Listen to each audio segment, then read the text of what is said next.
Before we get into the recent blockbuster mega deal that is sending Matt Chapman to the Blue Jays, I want to roll a quick clip of Jesse Winker, who just got traded to the Mariners, because I'm not going to lie, it really sounds like he is shading his former team, the Cincinnati Reds. I've always wanted to be a part of an organization and a team that is really going after winning, is really going after chasing division titles and making a run for a ring. And that's what we have here in Seattle. I'm excited about it. I'm going to go ahead and read between the lines and just assume that, yes, Jesse Winker was calling out Cincinnati, and rightfully so. Reds fans are irate right now, and even a former star player for the Reds, Zach Cozart, he is upset with the organization, and he is saying that fans deserve better. Now, speaking of fans that deserve better, Oakland fans, I am wearing this hat in solidarity. I want to make sure that you guys feel supported, because I feel so bad for what has happened to you over the last 4 or 5 years, even going back to the Josh Donaldson trade. You just do not retain superstars, and I can relate as a Cleveland Guardians fan. I mean, we might trade Jose Ramirez to the Blue Jays in the next few days, which would absolutely destroy me. I would need to be coddled. But what's going on, everyone? It's Fuzzy. Welcome back to yet another MLB recap. If this is your first time on the channel, we talk baseball every single day. And also, if you're going to any baseball games anytime soon, save yourself some money. Use code Fuzzy on SeatGeek to save yourself 20 bucks off. So we're going to talk about Anthony Rizzo going back to the Yankees. We have a trade, obviously. Matt Chapman is going to the Blue Jays, and Kyle Schwarber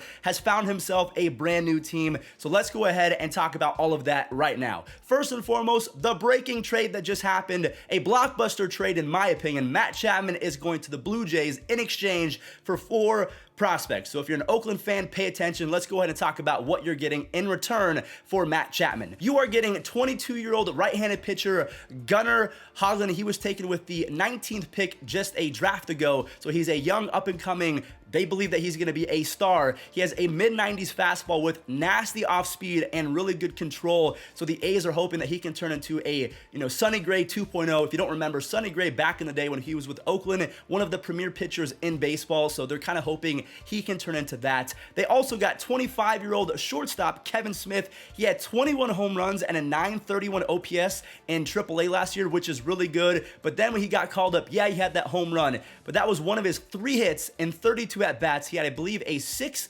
OPS plus, and that was just a small stint, so I believe he has a higher ceiling than that. They also got 25-year-old left-handed pitcher Zach, forgive me if I say this wrong, is it Logue or Logie? He's alright. He has a combined 3.43 ERA in the minors, but his strikeouts per 9 has increased, I believe, the last 2 out of the 3 years. So he is trending upwards. And then they have left-handed pitcher Kirby Snead, who actually saw some time in the big leagues last year with the Blue Jays. You can see he struck out Shohei Ohtani. He had a 1.58 ERA with 57 strikeouts and 40 innings in AAA, and he only gave up 2 earned runs in his first 8 innings as a big leaguer. So honestly, not the worst trade package in the world. I just don't know if you are getting any superstars in return. Maybe Gunnar Hoglund is going to turn into the next Sonny Gray. Maybe Kevin Smith can find it and turn into a mini Bo Bichette, because obviously a 21 home run campaign with a 930 OPS in AAA is a very good season. Maybe he felt like he was never going to be able to get to play unless he exploded out the gate. So I feel like the pressure was on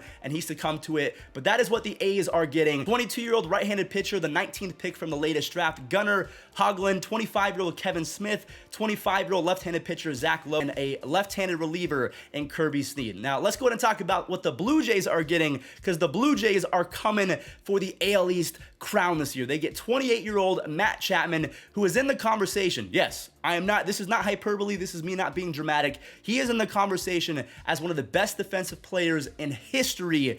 I mean, honestly, he's a 2-time Platinum Glove winner. He could be a Gold Glove winner every single year. Him and Nolan Arenado are the cream of the crop over there at third base, along with Manny Machado and Ke'Bryan Hayes. I feel like Ke'Bryan Hayes could be really good really soon. But Matt Chapman has 37 home runs and a 105 OPS plus over his last 188 games. If you go back to 2018 and 2019, he had a 131 OPS plus and 51 defensive run saves. 51 in 2 seasons. That is insane. He is under team control until 2024. The Blue Jays, like I mentioned, are going for it. They want that AL East crown, and considering the Red Sox, they just lost Kyle Schwarber. We'll talk about him in just a second. Chris Sale has a fractured rib, so he's going to be out on opening day. This is the time to take advantage of the Red Sox not really getting better. The Yankees, they're pretty much going to have the same team. I mean, yes, you added Josh Donaldson and Isaiah Kiner-Falefa, but you had to give away Gary Sanchez and Gio Gio Urshela. So in a lot of Yankees fans' minds, that kind of offsets. I don't believe that's the case.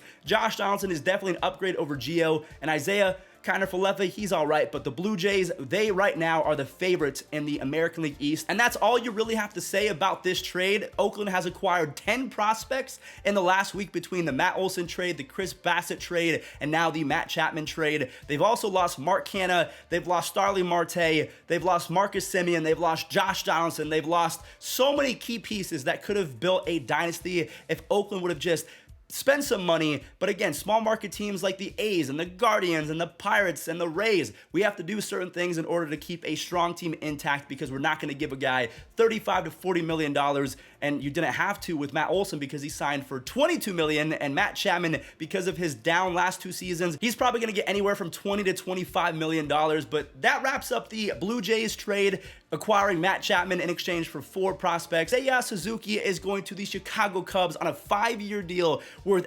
$85 million. That is a hefty contract. So the Cubs, during this offseason, they have acquired Marcus Stroman, they have acquired Andrelton Simmons, Chris Martin, and obviously Seiya Suzuki. You guys can see his highlights. Do you think he's going to be good, or do you think he might flame out and not be able to adjust to Major League pitching? We have Kyle Schwarber going to the Phillies on a 4-year deal. He gets about $20 million a season. So they're going to have a lineup of Jean Segura, Bryce Harper, JT Realmuto, Kyle Schwarber, Rhys Hoskins, Didi Gregorius, Alec Bohm, and Odubel Herrera. That is a pretty solid lineup if you're asking me, and I just love the fact that the universal DH is in baseball, because now Hoskins can man first base, Schwarber can be the full-time DH or play left field if they need him, if they want to give JT Realmuto a break and put him at the DH or just simply bench him. So I really like this. I felt like Castellanos might have been the guy that the Phillies were going to target, but Kyle Schwarber was a menace to society last year with almost a 40 home run campaign, so a huge pickup for the Phillies. Staying with left-handed hitters, we have Anthony Rizzo going back to the Yankees on a 2-year deal worth about $16 million a season. He had 8 home runs and a 110 OPS plus in 49 games, and he's 32 years old, so honestly,